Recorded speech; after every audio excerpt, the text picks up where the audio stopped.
Hey everybody, Riot Mort here with Static, and we are here for the patch 11.4 rundown. This is where we go over all the changes that are on PvE that are coming to the next patch.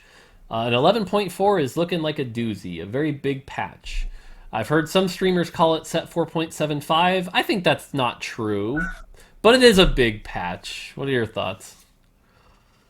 It's not 4.75, it's 11.4. Duh. Come on. It's Yeah. gigantic. I mean, working on it, it's felt like one of the biggest patches I've ever worked on. But I don't know if you counted the lines and counted the work. I'm not sure if it's actually true, but it feels huge. So Yeah, I think in some ways it's bigger than 1024, which was that chosen rework I did to like get the level 7 reroll out of the way. This feels bigger than that though. So, cool. Well, like I said, the big thing here is obviously we've been keeping an eye on the meta. And the reality is, as much as negativity or positivity or whatever, we always are listening to the feedback. And I hope by now we've shown you through our actions that we are always listening to the feedback and ready to make adjustments as soon as we can. Well, that's what this patch is. This patch is us looking at the feedback, thinking about the problem, and coming back with a good solution here. So there's a lot of changes here that we think will make the game better. So why don't we dive right into those? How's that sound? let's do it. All right. Right off the bat, Lucky Lanterns. We're pretty happy with Lucky Lanterns, especially like the Stage 2 Lucky Lanterns. It's a bit of flexibility. The new consumables are kind of fun. Everyone gets the same thing. But Stage 3 and 4 specifically were a little bit too swingy sometimes. There were cases where like the reroll Diana would get two lucky dice or two loaded dice, and it was like, grats on your free 3-star. Or you're running an assassin comp and everyone gets two armors out of their stage 3 lantern. It's like, okay. So we're trying to prune that back a little bit here. Stage 3, you can no longer get two loaded dice or two target dummies. And stage 4, no longer two loaded dice or two target dummies, and you can't get three item components. The most you can get now is two, so not quite as big of a swing there. So, what are your thoughts? Yeah, I mean, I think these kind of drop systems are pretty just complicated in general. But we kind of try to take some of the obvious outliers that we're not creating like good, fun game states. I think obviously like loaded dice is in, both I think one of the most fun consumables, but also one of the most controversial in terms of what its impact is. Yep. Um, and two in a single game, which is leading to some really situations that were just a little bit too far out there. Um, yeah, hopefully this just helps rein in some of those. I think if we need to look into some more deeper, solves on how our algorithm worked for loaded dice or things like that, maybe in the future, we probably will, because I think it's a consumable that we're excited about being in our games. So Yeah, this is a good example of where like a lot of people like to jump to the surface level problem without thinking through the interconnectivity of the game. Because we did know that loaded dice were most powerful for one cost before we shipped them. But assuming one cost weren't the most powerful units, that's probably okay. Unfortunately, in a meta where one costs are one of the most powerful units, obviously loaded dice are very swingy. So hopefully some of the other changes we'll talk about today will also make loaded dice not quite feel as big of a swing as they are right now. So cool. On to the chosen changes. So the chosen changes, we actually tested a lot of different things here. We tried every role gave you a chosen. We tried every natural role gave you a chosen. In the end, we kind of dialed it back to a fairly simple change, which I think is great because it means you don't really have to like relearn the system with like crazy new rules. It's literally just you'll see more chosens. That's it. The base odds went from 33% to 50%, which is a lot more chosens. And then that will help with flexibility. Do you have any thoughts about that part? no, but I want to talk a little bit about like the first way I talked about, which is just like the kind of roller coaster we went on. I think, especially because this was done, in our like basically our on the PBE. I think a lot of our players weren't used to seeing such like rapid change on such a fundamental system. Um, I saw a lot of different feedback of like, oh, this is gonna completely break the game, or this is like, oh my god, I really love this, and I don't know, not sure if this is gonna break the game. Will you tell me if it's gonna break the game? Um, it's been really interesting to see that happen, and I do think it's actually healthy in a way that we can use our PBE cycles to do something this aggressive. Yeah, this the chosen odds change. I think baseline upping it. Uh, reason we wanted to do this mainly is just to give players more choice, right? Because this is a system that I think since its inception, it's kind of been one that's felt a little restricting. Like, oh, I'm basically gonna get thrown these champions, and I gotta pick the one that's good, hopefully. And if there's no good ones, then I'm doomed to this game, right? So just giving you more options to choose from should help alleviate some of those frustrations. So that's kind of the hope. Yeah. Now, obviously, the side effect here is that certain chosens become more forceable, and I use quotations there. But from our testing, it's certainly not like super forceable. You have to like still kind of play what you get. But for example, there was a game I tried to force Olaf, and I thought I saw 3 chosen Acels before I saw an Olaf. So but it definitely is easier to get some of the later chosens than it was before. So. All right. The other thing is the rolling odds changed at level 4, just a little harder to get a 2-cost chosen, so it won't be quite as many high rolls there. I think the obvious question here is why not get rid of 2-cost chosen? Any thoughts there? I mean, I think there's a reason we left the 2 costs in that bucket to try to create more variance. Otherwise, you're basically going to see all the same 1 costs, every game for the first stage, pretty much. And so leaving the door open for some different types of builds. Is kind of just what we wanted to do there. But yeah, with the odds going up baseline, leaving it at that, I think that just would have been too much reliability in trying to hit your Zeds or your Recons or whoever you're looking for it to. Yep. Okay, and then this change is actually one of the other ones I'm kind of excited for. We still really like the idea of Chosen being the special unit on your team that is more powerful than normal. But we do kind of agree that the Chosen being like 30% more powerful was a bit much. So we're basically going to have some of the more offensive stats here. So spell power goes from 30 to 15, attack damage goes from 20 to 10, mana reduction goes from 25 to 15, and health even drops from 400 to 300. So keep in mind they still get the bonus 200 health for being a chosen, plus Aurelion Soul now gets 15% spell power. I'm personally excited for this just because, again, the gap on someone like Aurelion Soul was so difficult to balance between that 30% extra spell power and not. So this hones that in a bit, and I think we'll end up in a better balanced state, is my personal opinion. Yeah, I mean, I think a funny story a lot of players may or may not know is that the original Chosen basically had like all of these stats simultaneously. Yeah, we play tested that. It was man, I remember Hecarim was just running over like every game back then. Oh god, yeah, crazy. Yeah, but yeah, like we've just been tuning this number back and back, and I know a lot of especially the high level players that I get feedback from are often saying, hey, why don't you just remove all the bonus stats? And honestly, we don't want to remove it because it really makes the Chosen system feel a lot more special. But hopefully this is more at a number that feels reasonable instead of them being, significantly more powerful than their non-Chosen versions. This is going to make, hopefully, the game just a lot more balanceable. Yep. So. And just to put it out there one last time, because one of the other most common suggestions we get about the Chosen system is, why don't you just make them 1-star? I hear that one all the time. During this testing pattern, we actually did. We gave it another try, because we didn't want to, stick to old conclusions from 3 or 4 months ago. And so how did that go, J-Buck?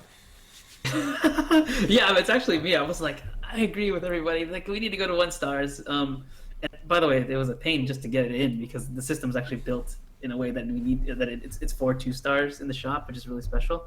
It ends up just being that players end up not actually choosing the Chosen a lot of the time because they just feel like the power downgrade of their board is just too much. So pivoting and changing to a different Chosen is just so painful.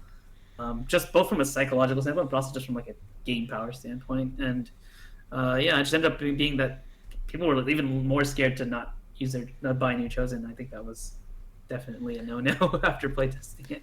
Yeah, especially with the power level of 1 cost already. It's like, well, let's see, I can buy a 1 cost and 2-star it, maybe 3-star it now, or I can risk it all, sell it for a 1-star Olaf. Woo! Yeah, it was very bad. So we did try it, but we're definitely not going to try it again at this point. So, all right. So yeah, all of these Chosen changes and Lantern changes are good, but without changes to the actual champions, I don't think they would do much by themselves. So let's jump into the traits and champions.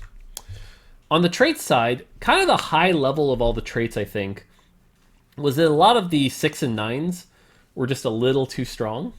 So I think a lot of these are going to get hit. That's where Assassin just gets a light tap at 6 and 4, just to not make it quite as straightforward all the time to play 6. Brawler also gets a tap, where at 8 really is all it got touched at. 8 and a little bit 6. Because if I remember right, 8 Brawler was really high in the data. Is that correct? Yeah, it's really high for how easy it is to achieve. I think a lot of the other traits that are like as powerful as it is generally need like a spat or something, to make it work. But it was high. Yeah, I definitely think Brawler was the easiest comp where it was like, oh, chosen Brawler Tom Kench. See you at 8 at the end game and do pretty well. So, yeah, so it gets an HP reduction and an AD reduction. Cultist 9 is getting a slight buff. It's funny, this is mostly to counter Dragon Soul. Because there's nothing worse than getting the 9 Galio to come in, and then 2 auto attacks from a Dragon Soul later, and he's dead. So Yeah, that's sad, but I'm not even sure if this does enough. But hopefully, it helps that make that matchup not as bad, and obviously, it helps make him tankier against all magic damage. But I think he's still going to struggle in that Dragon Soul matchup pretty badly. yeah, I agree. I've been saying it for a while now. Cultist 9 is something you play if you high roll it early, but by level stage 6, you got to get out of it. You got to get into 6 cultists with some legendaries kind of thing. And then Divine, as we talked about in the patch postmortem oh so long ago, we basically spread out the power a little bit better here. So 2 gets a pretty big nerf, 4 gets a slight nerf, 6 stays the same, and 8 gets a slight buff. This should make Divine 2 a little less must-have, and Divine 6 and 8 a little more appealing. So, yeah.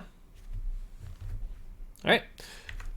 Duelist. This is one that I feel like we kind of oopsied and then went back on. We thought with Tryndamere coming into the set and the cost structure changing, we ended up having to buff the trait, and we buffed it at 2 and 4 and 6. And this is kind of us undoing that. Is that right? 100%. I think all of these traits on this page, maybe not Elderwood. I think Elderwood we only nerfed, but definitely Duelist and Warlord were both traits that I think we're in an okay spot, and we ended up just buffing them, and then figured out 2-3 patches down the line that it was definitely not the right move, just because it made those comps just so much easier to run. And these are generally pretty straightforward compositions, right? And I think that's just not where we wanted to be. Yep.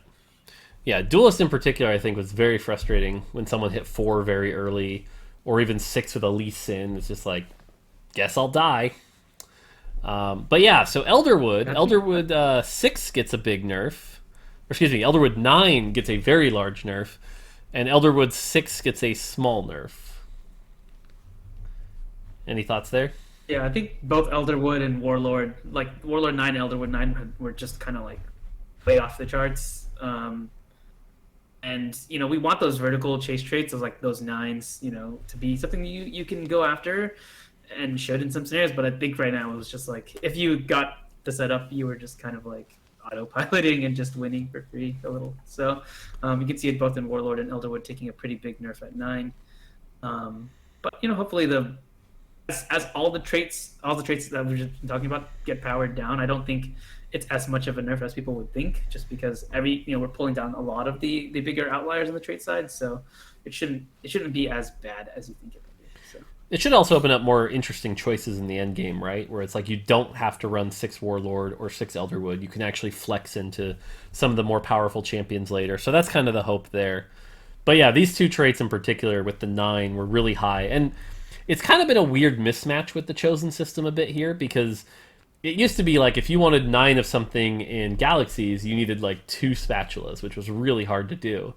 Now it's like, grab a Chosen. By the way, there's 7 champions that you could get that Chosen from, so plenty of opportunities. And 1 spat, which is much easier to do. So, kind of glad to see these come down in power. Now, because it'll be the question is, like, why didn't we nerf 9 Dragon Soul?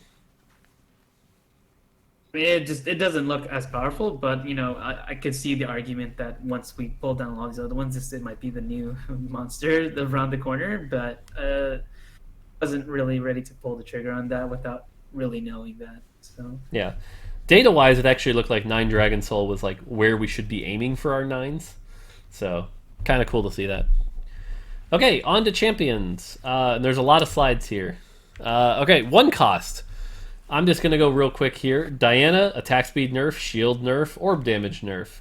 Fiora, 20 mana nerf.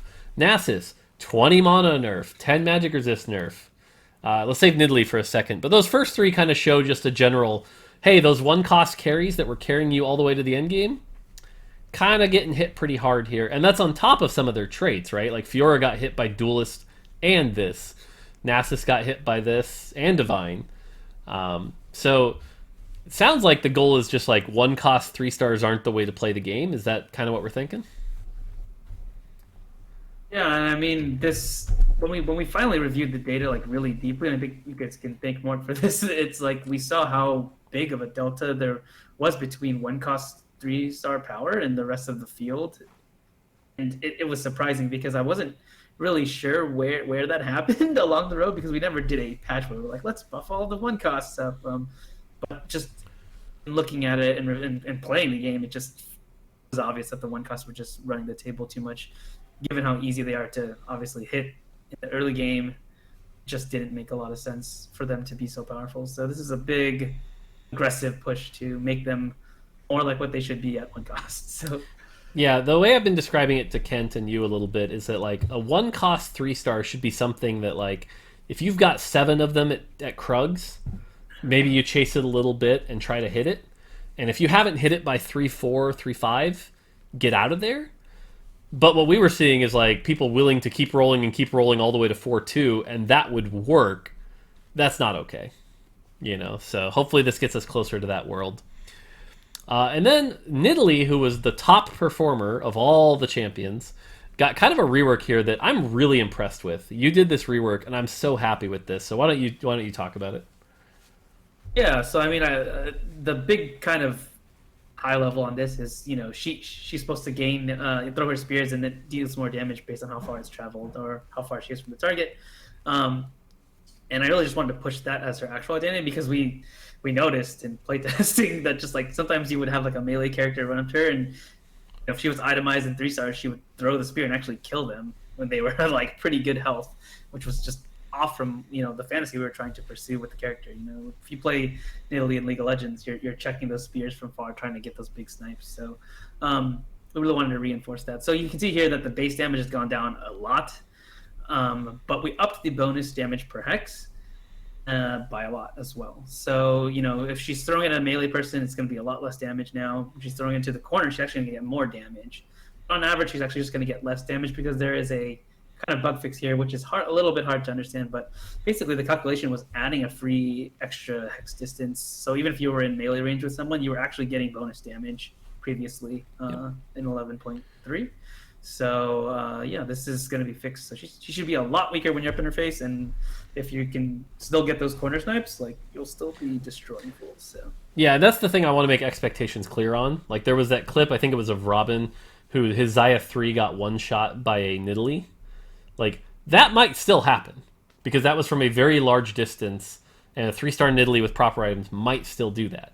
But now there's actually real counterplay, because I don't know how many times I had like a Yasuo 3 or an Akali 2 jump back right on the Nidalee, and then get one shot. That won't happen now, so that'll be kind of nice to see. So, cool. On to more one costs. Wukong and Yasuo both get tapped. Same reason as the others. It's those one cost carries need to not quite be as strong. So hopefully this brings them down and makes them a little bit more fair. Any specific thoughts about these two? No, obviously the nerf on Yasuo is a lot bigger because he's just been performing a lot better, and Wukong's only just kind of started to see some of the limelight, especially with the divine changes. But I think it all makes a lot of sense. And kind of going back to our philosophy on one costs, like not just how long players will hold on and try to roll for them to get to 3-star. I think we also talked a lot about like, hey, if I do hit a 3-star one cost, how long should they be relevant for before I need to start thinking about like, hey, I'm in stage 6, I need to extend my late game by going into 5 costs or whatever other strategy, instead of just being like, I'm happy with my one cost 3-star at stage 6 killing everybody. Like that's definitely not what we want to see. So Yep. Okay, cool. All right, let's move on to two cost champions. So two cost champions, there's only a few changes here. Let's start with the two underperforming vanguards. Braum and Nautilus both getting some buffs. A little bit different buffs though. Why don't you start with Braum and then I'll do Nautilus. So for Braum, I think there's kind of two things going on here, kind of interconnected. One, we're trying to up his synergy with the Dragon Soul buff, so when he gets it, that he can actually actually use it pretty well. Because right now, I think as in one of the main as the main tank, really, he often gets the buff. He's sitting on the front line, and he's just like not doing much with it, and it just feels really sad. So, increasing the attack speed helps a lot with that. In addition, though, we're reducing his mana such that he can both get it faster at the beginning of a fight and also repeat cast it once the shield goes down a lot faster. So, in general, his shield is just going to be up a lot more in the fight, so it's going to be harder to take him down in general. Hopefully, those two things combined make him a lot more of just a solid character. Because right now he's struggling, probably one of the worst characters in the data actually. So Yep. And then Nautilus, you're going to see this pattern with Fabled throughout this entire patch notes. But Fabled right now is a very difficult comp to pilot. Once it comes on, it's quite good, but it's so reliant on getting Fabled turned on. And Nautilus is a prime example of that. He looks really, really bad in the data, but as soon as you turn on Fabled, he's not nearly as bad. So what we're doing here is giving him more base armor and magic resist so he can do his job better without Fabled, but at the slight cost of some of his Fabled power. So Fabled goes from 60 to 50, but again, he'll be much more useful on the way to that Cho'Gath and on the way to that comp. So, and yeah, surprisingly, I was surprised when both these two champs were as low as they were in the data, but hopefully this gives them both a boost. And then we have Kent's Teemo change. Teemo's, I think, for a long time driven a lot of people pretty crazy. So why don't you explain this change? yeah, and I think he's an interesting character because his blind is like it's strong. It's kind of like a strategic counter, right? Strong against attack characters who are Yasuo or whatnot, as long as they don't have QS. Lol. But it's almost like it was just too harsh to those characters because they would often be the people with the highest attack speed, so they would get hit by his blind and then pretty much not be able to deal damage the whole fight. So we wanted to add a bit more variability back into his spell. So we're instead using current attack target as his spell target. So it's just not as consistent of always hitting your carry in every fight. There's a little bit of a positioning game, and maybe you need to make sure you have sharpshooter to actually get the value out of that. So I think that's just hopefully a small change that doesn't change his power too much. But we just wanted to make sure we didn't feel too hard countering all the time. So that's the part of the change I really like. In Force Spirit now, he's not just like an auto counter their carry, but in Sharpshooter, it should bounce back there. So hopefully that makes him feel pretty good in Sharpshooter still, but not quite as just plug and play, done, I counter your Samira. So that's good to see. And then Zed is the last one here. And this one I think is debatable. Like, Zed's kind of fallen out of favor already. He's getting nerfed more. But with all the other one costs getting nerfed as well, I think that would allow Zed to kind of climb up a bit. And again, I don't think we want the 1 and 2 cost carries being the best endgame carries in the game. So I think this is a good change to kind of get Zed. Like, if you hit a lucky early Zed 3, cool. It'll still do well. But this isn't a keep re-rolling for it all the way to 5-6 kind of champion anymore. yeah, he's always hidden in the shadows more. You got to be careful with this guy, man. He just comes out of the woodwork with his attack speed and then ruins a patch for us. True. All right, on to 3 costs. Surprisingly, a lot of 3 cost champions. This is only the first slide. Aurelia barely counts. It's just Aurelia 3 never really seemed like she was worth 3-starring, so we gave her an extra half second on that disarm to make her a little usable. And the thing you'll note anyway is like 3, 4, and 5 costs. 3-starring a utility champion is never as good anyway. Like people like Cho'Gath and Shen are some of the worst performing. So Aurelia getting this buff we're not too worried about. Should be pretty fine, right? I mean, it's just her 3-star was one of the weakest, and just wanted to give it a little bump, but we'll see how it goes. Yep. All right, Katarina was dominating the data, not just for 3 cost 3 stars, but just in general, just an insanely powerful unit. And if you look at the scaling, it kind of makes sense. She goes from like 6 targets at 2-star to 8 targets at 3-star, almost double the damage, just like ridiculous amounts of damage output from a 3-star Katarina. And if you consider all the extra health and spell power she got from Warlord, 3-star Katarina was very difficult to deal with. So this nerf actually brings down 2 and 3-star Katarina a bit. She goes from 468 targets to 456, and the 3-star damage goes down. I think she'll still be powerful, but this isn't quite the insanely powerful as she needed to be. So Yeah, I think this, with an addition to the Warlord nerf, should probably make it such that these Warlord or like kind of straight vertical compositions are not going to be as dominant or as easy to kind of just autopilot. So I think there's a good chance that the next patch will be a lot more of the kind of standard go to level 7, 8 and play kind of like those 4-cost carries and try to play around that spike. So we'll have to see. Yep. Kennen gets a slight buff at 1 and 2-star. I think he was just underperforming at 1 and 2-star. Wasn't really worth throwing in your team unless you needed the traits. So kind of happy to see this. Yeah, I mean the buff at 2-star is not too small, honestly. So we'll see. Yep. Cool. And then Nico. So Nico, very similar to Nautilus as we talked about, is basically getting a lot of buffs to her base state. More attack speed, more damage at all levels. Except 3-star. 3-star she was already doing just fine. But Nico kind of felt like this champ that you literally only took if you were playing Fabled, and you passed all the other times. Hopefully this should make her more appealing. And then the trade-off here is that her Fabled multiplier goes down a bit. So baseline Nico better, Fabled Nico a little worse if not equal. So should make Nico a better character overall. Yeah, I think in addition to Nautilus as well, I think we might have to go a little bit further with both of these characters on making them a little bit less reliant on Fabled, even after these changes. But this is a step in that direction, and maybe it's right, and we'll hopefully see how that plays out. Yep. Nunu is one that, to be honest, I kind of wish I'd caught earlier. Yeah, the Chinese Nunu. Yep. I didn't realize how big the gap was in his damage between 2-star and 3-star. There's almost 3x, which we usually don't do for a 3-cost. So looking at that and looking at the data, it was like, well, we can use this opportunity to buff Nunu 2 a little bit, but also nerf Nunu 3 a bit. Because Nunu 3 with good items is actually one of the best win conditions in the game right now. It's just hard to pull off. So kind of want to bring that down because, again, we're trying to bring down the cost of some of these higher-end 3-star comps. But hopefully this should make Nunu much more exciting in the mid-game. So should be a win here.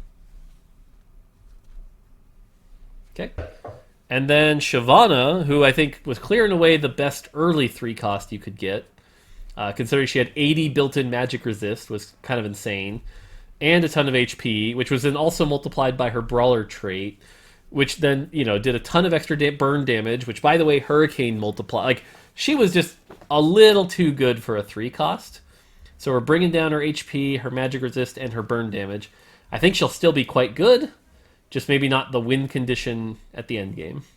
So, yeah, I mean, I think 2 and 3 costs have been kind of the trickiest units to balance for us, just because they kind of fall in that middle ground of like, you can't get them online so fast that it kind of dominates the early game. You also can't really stick with them consistently in the late game. So they have this really tight window where they're supposed to be relevant, and getting that tuning perfect is really tough. Yep. Yeah, I think Kindred's got this pretty close. But, like, Shyvana was just a little over that edge, so. Cool. All right, on to 4-costs, which, again, there are quite a few changes here. Aatrox. The idea of Aatrox being a carry was something new we wanted to try for 4.5. But the reality is it just hasn't played out that way. No one's really pushing into, Aatrox with Gunblade and Jeweled Gauntlet and a 6 Vanguard comp or anything like that. And honestly, Aatrox 3 isn't quite the win condition it's supposed to be. So we're just nudging up Aatrox's spell damage. A little bit at 1 and 2-star, and a lot at 3-star. So, any thoughts there?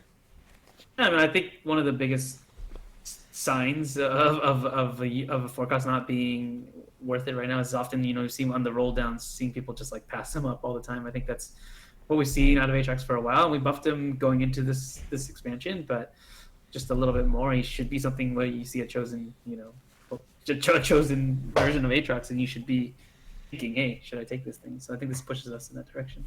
Thanks. Aurelion Sol, one of the changes we wanted to do for this patch was some of the overperforming 4-cost 3-stars bring down, and the underperforming 4-cost 3-stars bring up. Aurelion Sol was one of the overperforming ones, so he gets a nerf at 3-star from 1750 to 1400. Pretty easy, pretty uneventful most games. Cho'Gath gets some more armor. He's one who is just kind of underperforming regardless. Like, he wasn't even that exciting in a brawler comp. So he gets 20 more armor, and his spell targeting is now less random. It's got that same Morgana logic. So hopefully he should be hitting groups of enemy champions a little more often. Yeah, it should be a lot more consistent. Basically, it chooses between 2 units and sees which one would be a better hit, and he basically goes for it. So Yep. hopefully a lot less troll corner. Yeah, you'll still probably see an occasional troll, but it should be a lot less. So, and then Kale. Kale, I think, was the one champion who was kind of the star of 4.5 so far, which was funny because how much she struggled on PBE. But now that players have kind of figured her out, and I think combined with like the overinflatedness of Duelist, Divine, plus just what she was in general, all of that combined led to her being probably far and away the best 4-cost champion. So she gets a nerf at 2-star and a big nerf at 3-star as well. So hopefully this makes Kale still good, because we still want her to be a good carry, but not quite the auto win as, you know, some of the others were. Yeah, I just noticed that like this Kale's just been a character who's kind of been. It's a very volatile balance with her. Sometimes she feels like she can't kill anything, sometimes she feels like she can kill the whole team. So it's just like I feel like she's always on the edge of just like being at the exact right tuning we need. She's very much like an on or off champ. Either she gets off her spell and can like wail from that safe position, or other times she just feels like she's not doing very much. So It's also been interesting to see the evolution of items, because everyone thought for a while that best in slot was like RFC plus GA plus Ginsu. And obviously Duelist Spat is better than Ginsu, but we've seen a lot more like jeweled gauntlets lately instead of the Ginsus. So even as people optimize her even better, she might end up quite a bit stronger. So, but again, with the Divine 2 nerf and this nerf, hopefully she feels in a more balanced spot. All right, and then a bunch more 4-costs. Morgana, another one of the 4-cost 3-stars way overperforming. 5x damage was a little much, brought it down to 4x. So Morgana 3 should be a little more fair. Then we have Olaf. Olaf is interesting because with the right items, he's quite strong, and the right champion, build, he's quite strong. But he is still a melee champion, which is a bit of a struggle, and he is underperforming according to our data. So we gave him a very light buff, which is just that his cleave is now 50% at all levels. We do want Olaf to be strong and something you want, but just a little love tap up. So. yeah, I think unfortunately he's always been, even in previous sets, just a character who when you get the right setup just feels kind of unstoppable, and I think it's still true in this set, and maybe especially true with how much Dragon Soul and Slayer combined together to just put out so much damage when it's going. It just feels like when you get the right items on this character and have a good amount of support behind him, he's just kind of crazy. But on average, he's not very good. Yep. Talon and Xayah are both on the 4-cost 3-stars that were underperforming. So they each get nudges up. So if you ever manage to 3-star your Talon and Xayah, you should feel a little better about that. And then Tryndamere. Why don't you talk about the Tryndamere changes? Yeah, I mean, Tryndamere's been a character who's, I think because he was in Warlord, he was showing up in the data a lot stronger maybe than he should have been. But him actually being the carry of his comp hasn't really been panning out very much, and some of this I think is the kind of the melee carry conundrum that we are constantly dealing with. They just have to deal with so many things, like so much CC and so much incoming damage and such. But in this change list, we're basically trying to give him a little bit more usability, make it easier for him to actually perform what he's meant to do. So for one, he's going to get his spell off slightly faster, and so he won't just be sitting in the front line, hopefully getting out of there before a bunch of the big CCs go off. And secondarily, his spinning slash AI has been updated to be a lot more generous. I think if you play him right now, he sometimes just like does really short spins, even though it feels like he should be going to like more priority targets and going farther and hitting more targets. So this should just make him more consistent in finding really good spins and getting to the back line a lot easier. Also, just spend less time being in that animation, and he'll get to the targets faster, so he can start smacking them in the head. Yeah, I'm really happy to see these changes, because Tryndamere definitely felt like he was struggling a bit, but it wasn't from a lack of damage. And so that's why I'm really happy to see this direction for these changes. So, cool. And then 5 costs. Ornn, Eternal Winter gets a bit of a nerf. I assume it was overperforming. Yeah, yeah. I mean, if you just we look at the data on the Ornn items, and I don't think we're ever going to get them perfectly balanced. Maybe I don't think we even necessarily want them to be perfectly balanced, but Eternal Winter was just still after our PvE nerfs the best Ornn item artifact, and Mana Zane on the other end was by far the worst one. So this hopefully should put them both closer to the middle. Sweet. And then yeah, Monazane, that's a big buff. I think that's going to make Monazane. I think a lot of people are going to be surprised about this. I know I was when I found out it was actually the worst item from all the Ornn items.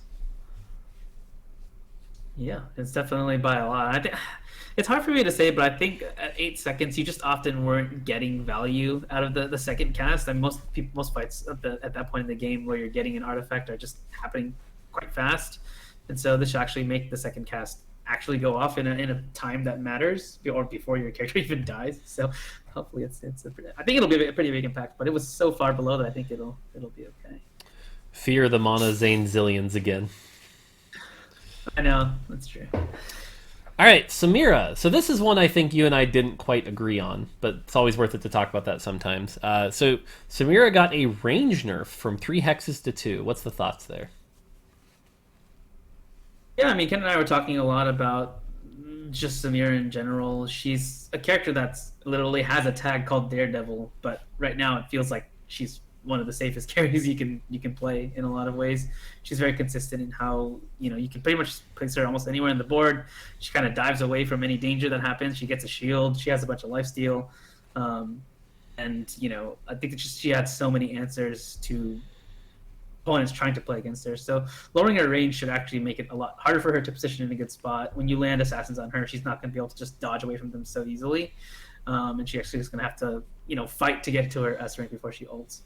And she's definitely a character who's very binary. It's like when she gets her ult off and she has the right setup, Deathblade and whatnot, she's gonna rip your team really hard. But that's kind of part of her identity. I'm not saying we don't have to go do some more tuning in there, because we've definitely nerfed it a lot since the original tuning that we got in PvE. Yep. But I just felt like this was a more solid gameplay change, hopefully, to make playing against her. I feel like there's just more things I can do against her and more times where I could disrupt her flow. Let's hope there. So. Yeah. Admittedly, I'm still worried that Deathblade Last Whisper Samira is still a little bit of an auto explode your entire team. Agreed, this does make it a little riskier, but with things like GA that can be avoided. But I'll also say a 2-star 5 cost being strong in the end game is not the worst outcome considering where we're coming from. So, if she's the strongest 5 cost in the game, okay, it's not going to be the end of the world. But definitely something to keep an eye on for sure. So, all right, and then Yone. There will be an item nerf to her. That's true. That's true. Next slide. Yep. Yone. Yone has been a champion that I think kind of fell from grace when we made that change where he used to just execute everything, and has been kind of struggling to rekindle some of that spotlight he should have as a 5 cost. The fact that people see Adept chosen Yone in the shop and they're like, I don't know. That shouldn't be the case. So hopefully we're trying to bring him back up here. He gets a buff at 1-star and at 3-star, because 3-star Yone was, I think, one of the worst 3-star 5 costs. As well as he gets a buff for all levels for his Unforgotten damage. So hopefully this should make him a bit better. If not, we might have one more change coming next patch, but we didn't want to go too hard all at once. So hopefully this makes Yone a champion you want in the end game again. Yeah, I think he's just a character right now that he, in the exact right circumstance with the exact good right items, he can do really well. But it's just way too difficult to make him work consistently, and so why do that when you can just pick up Set or Samira and just make it a lot easier on yourself. Yep. Okay, that's it for champions. On to items. So Deathblade, why don't you go over this one?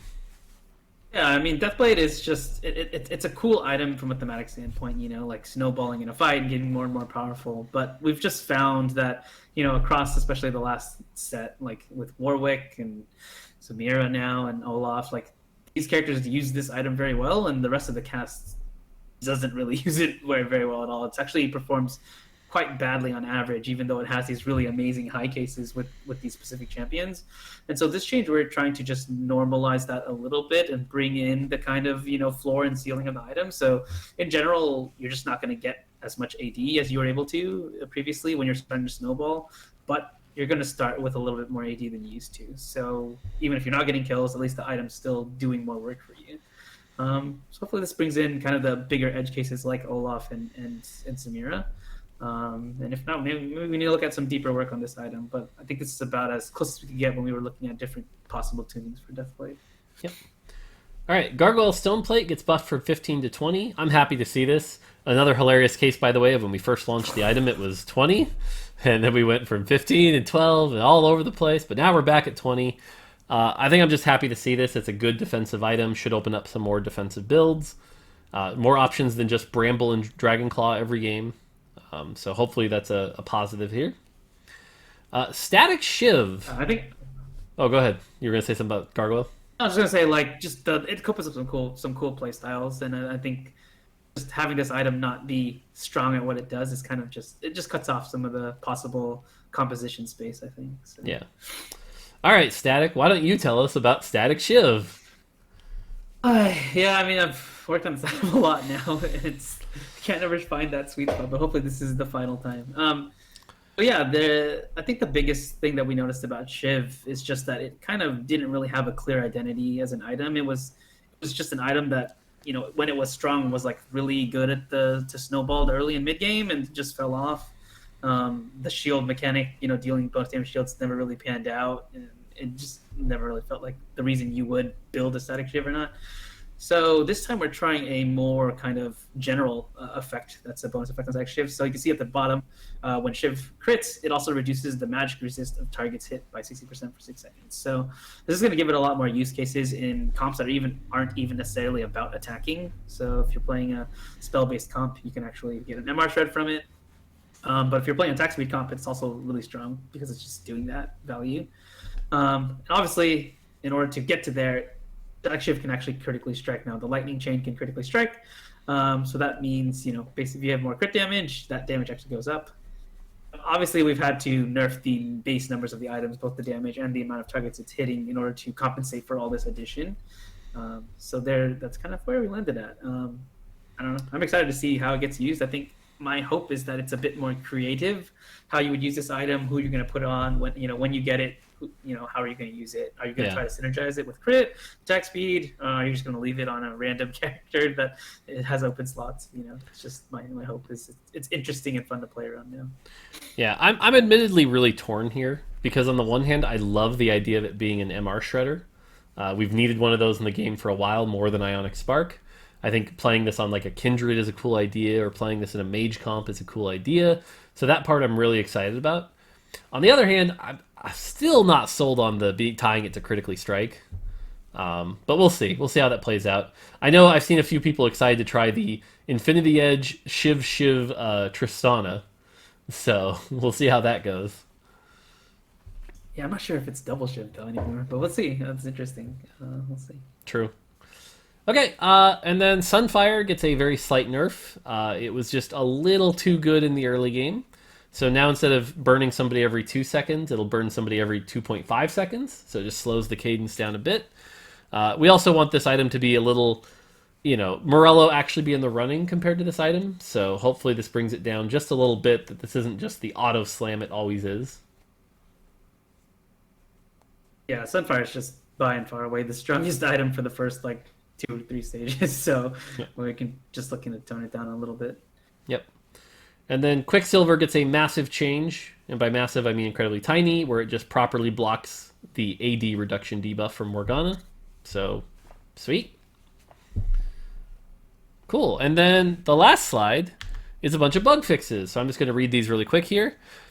Fixed a bug where basic attack critical strikes triggered by the Executioner trait did not add stacks to Titan's Resolve, in case you're ever running Titan's Resolve Executioners. Fixed a bug where combined Orns don't give you the proper amount of progress. This one was surprising, actually.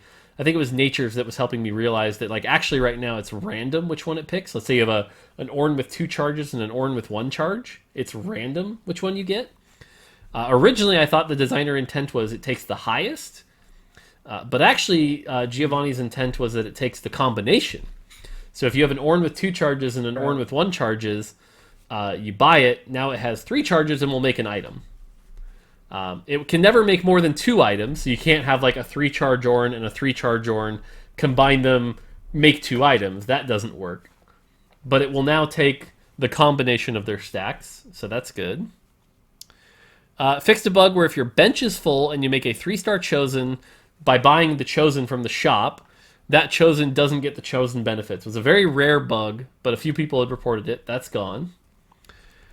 Fixed a bug where Olaf could be kicked off the board by Lee Sin while Ragnarok was active. That's nice to see.